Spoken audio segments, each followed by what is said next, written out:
सुप्रभात विद्यार्थियों। मैं अमित कुमार सिंगल, टीजीटी हिंदी, केंद्रीय विद्यालय दिरांग। प्रिय विद्यार्थियों, आज हम हमारी पाठ्य पुस्तक वसंत भाग 3 में 10वां पाठ कामचोर, जो कि इस्मत चुगताई द्वारा रचित है, इस पाठ को हम पढ़ेंगे। इस पाठ में हम दो बातें समझेंगे कि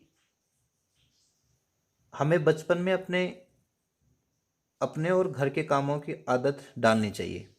हमें घर के कामों में माता पिता का हाथ बटाना चाहिए, इसमें ये संदेश दिया गया है। दूसरा संदेश यह है कि प्रत्येक काम को ढंग से करना चाहिए। बेढंगेपन से किया गया काम एक नई मुसीबत खड़ी कर देता है। हमें श्रम का महत्व समझना चाहिए।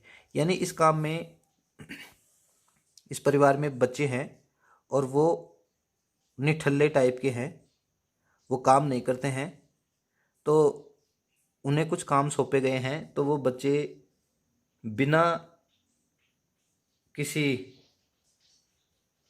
ढंग के बेढंगेपन से उस काम को करते हैं, तो घर में कितनी परेशानियां खड़ी होती हैं वो इस पाठ में बताया गया है। बड़ा ही रोचक पाठ है, तो सभी बच्चे इसको ध्यानपूर्वक पढ़ेंगे। चलिए देखते हैं पाठ को। बड़ी देर के वाद विवाद के बाद तय हुआ कि सचमुच नौकरों को निकाल दिया जाए। घर में कौन थे? नौकर थे, उनको निकाल दिया जाए। आखिर ये मोटे मोटे किस काम के? मोटे मोटे कौन है? उस घर के बच्चे हैं, लड़के हैं। हिलकर पानी भी नहीं पीते। और वो क्या करते हैं? हिलकर पानी भी नहीं पीते। इन्हें अपना काम खुद करने की आदत होनी चाहिए, कामचोर कहीं के। तुम लोग कुछ नहीं, इतने सारे हो और सारा दिन उधम मचाने के सिवा कुछ नहीं करते। उधम यानी शरारत, वो बच्चे शरारत करते रहते। उधम यानी शरारत। ये कौन कह रहा है? बच्चों के पिताजी कह रहे हैं। और सचमुच हमें ख्याल आया कि हम आखिर काम क्यों नहीं करते। बच्चों को क्या ख्याल आया कि हम वास्तव में काम नहीं करते, आखिर हमें काम करना चाहिए। हिलकर पानी पीने में अपना क्या खर्च होता है, इसलिए हमने तुरंत हिलाकर पानी पीना शुरू किया। अब ये देखिए, ये बहुत बड़ा काम नहीं है, लेकिन ये लेखक व्यंग्य के माध्यम से इस बात को समझा रहा है कि बच्चे इतने कामचोर हो कि हिलकर भी पानी नहीं पीते। और जब उनके पिताजी डांटते हैं कि घर में सब नौकरों को निकाल दिया जाए और बच्चों से काम करवाया जाए, ये कुछ भी नहीं करते, कामचोर कहीं के। तो बच्चे क्या सोचते हैं? उन्हें ख्याल आता है कि हम आखिर काम क्यों नहीं करते। हिलकर पानी पीने में अपना क्या खर्च होता है, इसलिए हमने तुरंत हिलाकर पानी पीना शुरू कर दिया। हिलने में धक्के भी लग जाते हैं और हम किसी के दबेल तो थे नहीं कि कोई धक्का दे सह जाए। लीजिए, पानी के मटके के पास ही घमासान युद्ध हो गया। हिलने में धक्के भी लग जाते हैं, हम किसी के दबेल तो थे नहीं। दबेल यानी किसी के दबाव में रहना।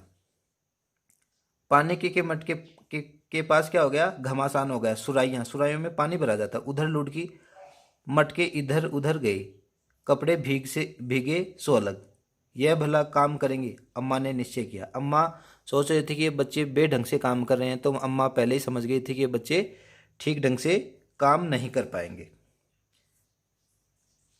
करेंगे कैसे नहीं? देखो जी, जो काम नहीं करेगा उसे रात का खाना हरगिज नहीं मिलेगा, समझे? पिताजी ने क्या फरमान जारी किया है कि जो काम नहीं करेगा उसको रात का खाना हरगिज यानी बिल्कुल भी नहीं मिलेगा। यह लीजिए, बिल्कुल शाही फरमान जारी हो रहे हैं। क्या हो रहे हैं? शाही फरमान जारी हो रहे हैं। बच्चों ने कहा, हम काम करने को तैयार हैं, काम बताए जाएं। हमने दुहाई दी यानी कसम दी। बहुत से काम हैं जो तुम कर सकते हो। बच्चों के पिताजी ने क्या कहा कि बहुत से काम हैं जो तुम कर सकते हो। मिसाल के लिए, यह दरी कितनी मैली हो रही है, आंगन में कितना कूड़ा है, पेड़ों में पानी देना है। और भाई, मुफ्त तो यह काम करवाए नहीं जाएंगे, तुम सबको तनख्वाह भी मिलेगी। घर में कौन कौन से काम है? एक तो दरी मैली पड़ी है, आंगन में कूड़ा है और पेड़ों को पानी देना है। और ये काम क्या है? मुफ्त में नहीं करवाए जाएंगे, इसके बदले क्या मिलेगी? तनख्वाह मिलेगी, पगार मिलेगी। अब्बा मियाँ ने कुछ काम बताए, अब्बा मियाँ यानी पिताजी ने कुछ काम बताए और दूसरे कामों का हवाला भी दिया। माली को तनख्वाह मिलती है अगर सब बच्चे मिलकर पानी डालें तो। ए है, खुदा के लिए नहीं, घर में बाढ़ आ जाएगी, अम्मा ने याचना की। अम्मा को पता था कि बच्चे ढंग से काम नहीं कर रहे हैं, तो अम्मा क्या सोच रही थी कि घर में क्या आ जाएगी, बाढ़ आ जाएगी। अम्मा ने याचना की, फिर भी तनख्वाह के सपने देखते हुए हम लोग काम पर तुल गए। यानी बच्चे क्या करने लग गए, तनख्वाह के सपने देखने लग गए, पैसों के लालच में आ गए। एक दिन फर्शी दरी पर बहुत से बच्चे जुट गए और चारों ओर से कोने पकड़कर झटकना शुरू कर दिया। यानी जो फर्शी है, दरी है, उसके चारों कोने पकड़कर झटकना शुरू कर दिया, उसको झटकाना शुरू कर दिया। दो चार ने लकड़ियां लेकर धुआंधार पिटाई शुरू कर दी। किसकी? दरी की। अब क्या हो गया, सारा घर धूल से अट गया। खांसते खांसते सब बेदम हो गए। ये बेदम होना यानी बिल्कुल उनमें दम नहीं रही। सारी धूल जो दरी पर थी, जो फर्श पर थी, सबके सिरों पर जम गई, नाकों और आंखों में घुस गई। बुरा हाल हो गया सबका। हम लोगों को तुरंत आंगन से निकाला गया। वहां हम लोगों ने फौरन झाड़ू देने का फैसला किया। यानी पहले तो घर के लड़कों ने क्या काम शुरू किया, दरी को झटकना शुरू किया। उससे सारा घर है वो धूल से भर गया। उनका बच्चों का सारों का सर है ना धूल से भर गया। सब खांसते खांसते बेदम हो गए और सबकी नाकों में और आंखों में धूल घुस गई। अब दरी को झटकने के बाद उन बच्चों को कहाँ निकाला गया, आंगन से निकाला गया। वहां हम लोगों ने फौरन झाड़ू देने का फैसला किया। यानी साफ सफाई का काम उन्होंने बच्चों ने शुरू किया। झाड़ू क्योंकि एक थी और तनख्वाह लेने उम्मीदवार बहुत, इसलिए क्षण भर में झाड़ू के पुर्जे उड़ गए। यहाँ झाड़ू के पुर्जे उड़ने का मतलब है कि बच्चे तो कई थे और झाड़ू एक थी, तो सबने उसमें से एक एक सीख निकाल ली। तो इसका मतलब है कि झाड़ू खत्म हो गई और झाड़ू अब ठीक ढंग से काम नहीं कर सकती। सबके लिए एक एक तिनका बन गई। जितनी सीखें जिसके हाथ पड़ी वह उनसे ही उल्टे सीधे हाथ मारने लगा, यानी सफाई करने लगा। अम्मा ने सिर पीट लिया। अम्मा ने सिर क्यों पीट लिया? क्योंकि झाड़ू एक थी और काम करने वाले अनेक थे, तो उन्होंने झाड़ू से ही सीख खींच ली और जिसको जितनी सीख मिली उसी से उन्होंने सफाई करना शुरू कर दिया। भाई ये बुजुर्ग काम करने दे तो इंसान काम करे, जब जरा जरा सी बात पर टोकने लगे तो बस हो चुका काम। यानी वो अम्मा सोच रही है, अम्मा क्या सोच रही है, अम्मा सिर पीटने लग गई है। तो पिताजी ये सोच रहे हैं कि बच्चों को काम में बार बार टोका जाएगा तो बच्चे इस तरह से काम नहीं कर सकते। असल में झाड़ू देने से पहले जरा सा पानी छिड़क लेना चाहिए। बस यह ख्याल आते ही तुरंत दरी पर पानी छिड़का गया। दरी पर क्या छिड़क दिया गया? पानी छिड़का गया। एक तो वैसे ही धूल से अटी हुई थी, यानी धूल मिट्टी ज़्यादा थी उसमें। पानी पड़ते ही सारी धूल किस में बदल गई? कीचड़ में बदल गई। पानी पड़ते ही सारी धूल कीचड़ बन गई। अब सब आंगन से निकाले गए। अब सब आंगन से क्या निकाले गए? आंगन से, बच्चों को आंगन से निकाल दिया। तय हुआ कि पेड़ों को पानी दिया जाए। बस सारे घर की बाल्टियां, लोटे, तसले, भगोने, पतलियां लूट ली गई। जिन्हें ये चीजें भी नहीं मिली वे डोंगे, कटोरे और गिलास ही ले भागे। पेड़ों में पानी देने के लिए बच्चों ने क्या किया? सारे बच्चे घर की बाल्टियां, लोटे, तसले, भगोने, पतीलियां, बाल्टियां हैं जिनको हम काम में लेते हैं, लोटे हैं पानी पीने के लिए, तसले हैं, परात है, भगोने हैं जिसमें हम सब्जी वगैरह चाय बनाते हैं वो, पतीलियां हैं, लूट ली गई। जिन्हें ये भी चीज़ें नहीं मिली वे डोंगे, कटोरे और गिलास ही ले भागे। इसका मतलब है कि बच्चे समझदारी से काम नहीं कर रहे, प्लानिंग से काम नहीं कर रहे, उनके हाथ में जो चीज़ आई उसी को लेके भग पड़े। तो बच्चे क्या कर रहे हैं? बेढंगेपन से काम यहाँ कर रहे हैं। अब सब लोग पानी देने के लिए, वृक्षों को, पेड़ों को पानी देने के लिए कहाँ चले गए? अब सब लोग नल पर टूट पड़े। क्यों? पानी लाने के लिए। यहाँ पर भी वह घमासान मची कि क्या मजाल जो एक बूंद पानी किसी के बर्तन में आ जाए। यानी बच्चों ने नल पर जाते ही अपने अपने बर्तन लगाने शुरू किए, तो किसी के भी बर्तन नहीं लग पाए और एक बूंद भी पानी किसी बर्तन में नहीं आई। ठुसम ठास, किसी बाल्टी पर पतीला और पतीले पर लोटा और भगोने डोंगी। अब ये देखिए बच्चे, यहाँ इंतज़ार नहीं कर रहे हैं, धैर्य नहीं रख रहे, एक के ऊपर एक बर्तन लगा रहा है तो उन्हें पानी नहीं मिल पा रहा है। धक्के तो पहले तो धक्के चले, फिर कुहनिया और उसके बाद बर्तन, यानी बच्चे पानी लेने के लिए धक्के देने लगे आपस में, फिर कुहनिया चलने लगी और बाद में बर्तन। फौरन बड़े भाइयों बहनों मामों और दमदार मौसियों फूफियों की कुमुक कुमुक यानी सेना भेजी गई। फौज मैदान में हथियार फेंक कर पीठ दिखा गई, यानी जो बच्चे लड़ रहे थे पानी लेने के लिए नल पे, तो उनको मनाने के लिए, उनको समझाने के लिए और उनको अच्छे तरीके से काम करने के लिए किनको भेजा गया? बड़े भाई को भेजा गया, बहनों को भेजा गया, मामों और दमदार मौसियों फूफियों की फौज भेजी गई। इस धींगा मुश्ती में कुछ बच्चे कीचड़ से लथपथ हो गए, जिन्हें नहलाकर कपड़े बदलवाने के लिए नौकरों की वर्तमान संख्या काफ़ी नहीं थी। धींगा मुश्ती क्या है? आपस में लड़ाई झगड़े में, मतलब बच्चों की लड़ाई झगड़े में। धींगा मुश्ती में कुछ बच्चे कीचड़ से लथपथ हो गए, क्योंकि वो दरी को झाड़ रहे थे तो दरी पे पानी डाल दिया था और कीचड़ में लथपथ हो गए थे, जिन्हें नहलाकर कपड़े बदलवाने के लिए नौकरों की वर्तमान संख्या काफ़ी नहीं थी। पास के बंगले से नौकर आए और 4 आना प्रति बच्चे के हिसाब से नहलवाए गए। पास के बंगले से नौकरों को बुलाया गया और प्रत्येक बच्चे के कितने पैसे ले गए? 4 आने। हम लोग कायल हो गए कि सचमुच यह सफाई का काम अपने बस की बात नहीं है और नए पेड़ों की देखभाल हमसे हो सकती है। कम से कम मुर्गियां ही बंद कर दे। बच्चों ने क्या सोचा कि हम लोग कायल हो गए कि सचमुच यह सफाई का काम अपने बस की बात नहीं है, क्योंकि वो पहले पहले दिन लगे थे, पहले पहले दिन उन्होंने काम शुरू किया था, वो भी बेढंगेपन से काम कर रहे थे, और नए पेड़ों की देखभाल हमसे हो सकती है। बच्चों ने क्या मान लिया कि उनसे सफाई भी नहीं हो सकती और पेड़ों की देखभाल भी हमसे नहीं हो सकती। कम से कम मुर्गियां ही बंद कर दे। अब बच्चों ने मुर्गियों को दबड़े में बंद करने का फैसला किया है। बस शाम से ही जो बांस छड़ी हाथ पड़ी लेकर मुर्गियां हाँकने लगी, चल दबड़े दबड़े। पर साहब, मुर्गियों को भी किसी ने हमारे विरुद्ध भड़का रखा था। उठ पटांग इधर उधर कूदने लगी।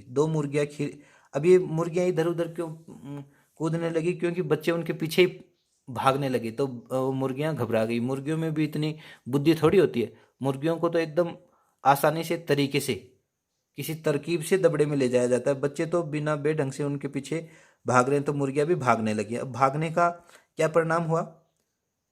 2 मुर्गियां खीर के प्याले से जिन पर आया चांदी के वरग लगा रही थी, दौड़ती फड़फड़ाती हुई निकल गई। चांदी के प्यालों पर चांदी का वरग चल रहा था, उस पर दौड़ती फड़फड़ाती हुई 2 मुर्गियां निकल गई। तूफान गुजरने के बाद पता चला कि प्याले खाली हैं और सारी खीर दीदी के कामदाने के दुपट्टे और ताजे धुले सिर पर लगी। क्या हुआ? तूफान गुजरने के बाद, यानी मुर्गियां गुजरने के बाद, प्याले खाली हैं और सारी खीर दादी के कामदाने के दुपट्टे और ताजे धुले सिर पर लगी है। एक बड़ा सा मुर्गा अम्मा के खुले हुए पानदान में कूद पड़ा। एक बड़ा सा मुर्गा किस में कूद पड़ा? अम्मा के खुले पानदान में कूद पड़ा। कत्थे चूने में लथड़े पंजे लेकर अम्मा के सफ़ेद दूध जैसी चादर पर छापे मारता हुआ निकल गया। अब ये देखो कितनी सफ़ेद चादर है, उसको भी गंदा करेगी। कौन? मुर्गा। क्यों कर गया? क्योंकि मुर्गा किस में कूद पड़ा? कत्थे चूने के लुथड़े हुए पंजे में कूद पड़ा। नानी अम्मा की सफ़ेद जैसी चादर पर छापे मारता हुआ निकल गया। कौन? मुर्गा।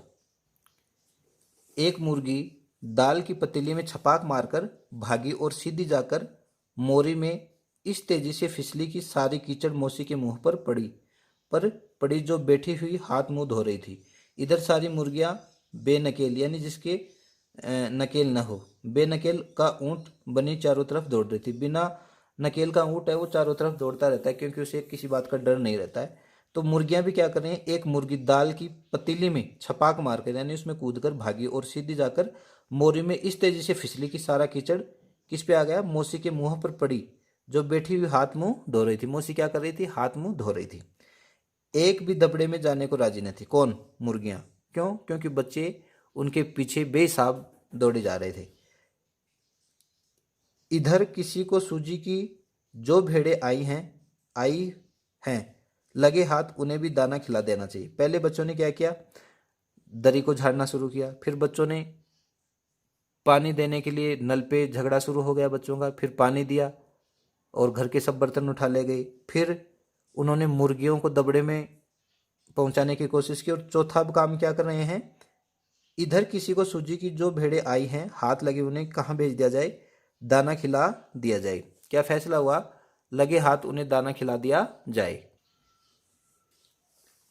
दिन भर की भूखी भेड़ें दाने का सूप देकर जो सबकी सब झपटी तो भागकर जाना कठिन हो गया। यानी दिन भर की भूखी भेड़ें थी, वो सूप को देखकर क्या हो गया, सूप को देखकर सबकी सबकी सब झपटी तो भागकर जाना कठिन हो गया। लस्तम पस्तम तख्तों पर चढ़ गई, यानी वो तख्तों पर चढ़ गई। पर भेड़ चाल मशहूर है। भेड़ चाल क्या मशहूर है, एक भेड़ जिधर चल देती है सारी भेड़ें उधर चल देती है। उनकी नज़र तो बस दाने के सूप पर जमी हुई थी। किन की, भेड़ों की नज़र किस पे जमी हुई थी, दाने के सूप पर जमी हुई थी। पलंगों को फलांगती बर्तन लुढ़काती साथ साथ चढ़ गई। पलंग होते हैं सोने के, उन पे चढ़ गई फलांगती, और उनको पार करती हुई बर्तन लुढ़काती हुई, यानी बर्तनों को ठोकर मारते हुए भगी भगी साथ साथ चढ़ गई। तख्त पर बानी दीदी का दुपट्टा फैला हुआ था। तख्त पर क्या फैला हुआ था, बानी दीदी का दुपट्टा, जिस पर गोखरी, चंपा और सलमा सितारे रखकर बड़ी दीदी मुगलानी बुआ को कुछ बता रही थी। जिस पर गोखरी, चंपा और सलमा सितारे रखकर बड़ी दीदी मुगलानी बुआ को कुछ बता रही थी। भेड़ें बहुत निसंकोच सबको रौंदती मेंगनों का छिड़काव करती हुई दौड़ गई। देखो दुपट्टा फैला हुआ था, उस पे भेड़ों ने क्या किया, निसंकोच सबको रौंदते हुए अपने पैरों से रौंद दिया, मेंगने की का छिड़काव करती हुई उससे निकल गई। जब तूफान गुजर चुका था, तूफान गुजर चुका था, ये पहले भी आया तूफान गुजर, पहले तो मुर्गियों का तूफान गुजरा था, अब भेड़ों का तूफान गुजर चुका था। तो ऐसा लगा जैसे जर्मनी की सेना टैंकों और बमबारों सहित इधर से छापा मारकर गुजर गई हो, यानी सब तहस नहस कर गई। जहां जहां से सूप गुजरा भेड़ शिकारी कुत्तों की तरह गंध सूंघती हमला करती गई। देखो जर्मनी की सेना है ना, उसने भी प्रथम और द्वितीय विश्व युद्ध में बहुत तबाही मचाई थी और सब तहस नहस कर दिया था। तो ऐसे ही भेड़ों ने भी क्या किया, वो न तो दुपट्टे को देख रहे हैं न किसी को देख रहे हैं, वो सब भागी भागी जा रही हैं। तो सब ने क्या कर दिया है, निसंकोच सबको रेंगती हुई मेंगनों का छिड़काव करती हुई दौड़ी जा रही हैं। हज्जन माँ एक पलंग पर दुपट्टे से मुंह ढाके सो रही है। हज्जन माँ क्या कर रही है, पलंग पर दुपट्टे से मुंह ढके सो रही है। उन पर से जो भेड़ें दौड़ी तो न जाने वह सपने में किन महलों की सैर कर रही थी। दुपट्टे में उलझी हुई मारो मारो चीखने लगी। हज्जन माँ क्या है, पलंग पे सो रही है और वो भेड़ें किसी को नहीं देख रही, वो उसके ऊपर से ही गुजर रही हैं। तो उनको हज्जन माँ को नींद आ रही है, तो वो दुपट्टे में उलझी उलझी क्या कह रही है, मारो मारो चीखने लगी। किसमें, सपने में। इतने में भेड़ें सूप को भुलाकर तरकारी वाले की टोकरी पर टूट पड़ी। यानी भेड़ों को भी बाड़े में ले जाया जा रहा था, लेकिन पहले तो क्या करी, सूप पर झपट पड़ी और बाद में इतनी भेड़ें सूप को भूलकर कहाँ चली गई, तरकारी वाले की टोकरी पर टूट पड़ी, सब्जी वाले की टोकरी पर टूट पड़ी। वह दालान में बैठी मटर की फलियां तौल तौल कर रसोइयों को दे रही थी। क्या किया जा रहा था, दलान में बैठी मटर की फलियां तौल तौल कर रसोइयों को दे रही थी। वह अपनी तरकारी का बचाव करने के लिए सीना तान कर उठ गई। आपने कभी भेड़ों को मारा होगा तो अच्छी तरह देखा होगा कि बस ऐसा लगता है जैसे रुई के तकिए को कूट रहे हैं। क्यों, क्योंकि भेड़ों पे ऊन बहुत होती है। भेड़ को चोट नहीं लगती, बिल्कुल यह समझकर कि आप उससे मजाक कर रहे हैं वह आप ही पर चिढ़ बैठेगी। जरा सी देर में भेड़ों ने तरकारी छिलके समेत अपने पेट की कढ़ाई में झोंक दिए। यानी जो मटर हैं, छीली गई थी मटर थी, उनको छिलकों सहित अपने पेट की कढ़ाई में, यानी पेट वो खा गई हैं। देखो पहले तो ये ऐसे ही बेढंगेपन से भेड़ें भागी जा रही हैं, बर्तनों को रौंदते हुए, दुपट्टे को रौंदते हुए, उन पे मेंगनी करते हुए, और सूप पर टूट पड़ी। और सूप को भूल कर वो किस पे आ गई हैं, तरकारी वाले पे आ गई हैं, और तरकारी वाले में मटर को और उनको छिलकों सहित खा गई हैं। इधर यह प्रलय मची थी, उधर दूसरे बच्चे भी लापरवाह नहीं थे। इतनी बड़ी फौज थी जिसे रात का खाना न मिलने की धमकी मिल चुकी थी। वे 4 भैंसों को दूध दूहने जुट गई। अब 5वां काम क्या किया उन्होंने, भैंस का दूध निकालना शुरू किया। वे 4 भैंसों का दूध, भैंसें कितनी थी, 4 भैंसें, धुली बेधुली बाल्टी लेकर 8 हाथ 4 थनों पर पिल पड़े। इसका मतलब है कि 4 बच्चे एक भैंस का दूध निकालने लग गए, और वो बाल्टियां कैसे ली उन्होंने, धुली बेधुली, यानी धुली हुई थी या नहीं थी उन्होंने कुछ नहीं देखा, और वो दूध निकालने बैठ गए। 8 हाथ यानी 4 लोग 4 थनों पर पिल पड़े। भैंस एकदम जैसे चारों पैर जोड़कर उठी और बाल्टी को लात मारकर दूर जा खड़ी हुई। भैंस चमक गई, क्योंकि सारे बच्चों ने एक साथ दूध निकालना शुरू कर दिया, तो भैंस घबरा गई। तय हुआ कि भैंस की अगाड़ी पिछाड़ी बांध दी जाए, यानी बच्चों ने क्या फैसला किया, अब बच्चों ने निर्णय लिया कि भैंस के आगे के और पीछे के पैर बांध दिए जाए, फिर इसे काबू में लाकर दूह लिया जाए। बस झूले की रस्सी उतारकर भैंस के पैर बांध दिए गए। झूले की रस्सी उतारकर क्या कर दिया गया, भैंस के पैर बांध दिए गए। बच्चों ने क्या किया, बच्चों ने फैसला किया कि भैंसों का दूध दूहा जाए। तो बच्चों ने एक साथ भैंसों का दूध निकालना शुरू किया, तो भैंस चमक गई और वो बाल्टी को लात मार के दूर जा खड़ी हुई। तो बच्चों ने फैसला किया कि उनके आगे के पैर और पीछे के पैर बांध दिए जाए और काबू करके उनसे फिर दूध निकाला जाए। पिछले 2 पैर चाचा जी की चारपाई के पायों के बांध दिए गए। अब देखो बच्चे यहाँ बेवकूफ़ी कर रहे हैं। चारपाई में बहुत ज़्यादा ताकत नहीं होती है, चारपाई को तो भैंस उड़ा के ले जा सकती है, लेकिन उन्होंने पैर तो बांध दिए, पिछले 2 पैर, और किसके बांधे हैं, चाचा जी के चारपाई के। अगले 2 पैरों को बांधने की कोशिश जारी थी कि भैंस चौकन्नी हो गई। अब बच्चे ने पिछले पैर तो बांध दिए, लेकिन अगले 2 पैरों को बांधने की कोशिश जारी थी कि भैंस क्या हो गई, चौकन्नी हो गई। छुटकर जो भागी तो पहले चाचा जी समझे कि शायद कोई सपना देख रहे हैं। चाचा जी किस पे बैठे थे, चारपाई पे बैठे थे, लेकिन जब भैंस भागी तो क्या समझ नहीं पाए, और पहले तो क्या सोच रहे थे, कोई सपना देख रहे हैं। फिर चारपाई पानी के ड्रम से टकराई और पानी छलक कर गिरा, तो समझे कि आंधी तूफान में फंस गए। अब देखो बच्चे कितने बेढंगेपन से काम कर रहे हैं, कोई प्लानिंग नहीं है उनकी, और बच्चे बेतरतीब से बेढंग से काम कर रहे हैं, समझदारी से काम नहीं ले रहे हैं, तो कितना कितना बखेड़ा खड़ा हो गया है। अब वो भैंस तो भगी गई है और चाचा जी को भी ले भगी है, और चाचा जी सपने में सोच रहे हैं कि कोई मैं सपने में तो नहीं भग रहा हूँ, कोई सपना तो नहीं देख रहा हूँ। फिर चारपाई किससे टकराई, पानी के ड्रम से टकराई, और पानी छलक कर गिरा, तो समझे कि आंधी तूफान में फंसे। साथ में भूचाल भी आया, भूचाल यानी तूफान भी आया। फिर जल्दी ही उन्हें असली बात का पता चल गया, और वह पलंग के दोनों पट्टियां पकड़े बच्चों को छोड़ देने को भला बुरा सुनाने लगे, यानी बच्चों को कहा कि इसको भैंस को छोड़ दो। तो बच्चों को चाचा जी क्यों भला बुरा सुनाने लगे, क्योंकि वो भैंस है, वो चारपाई को घसीट कर ले जा रही थी, और चाचा जी भी उस पे थे, चारपाई पे थे।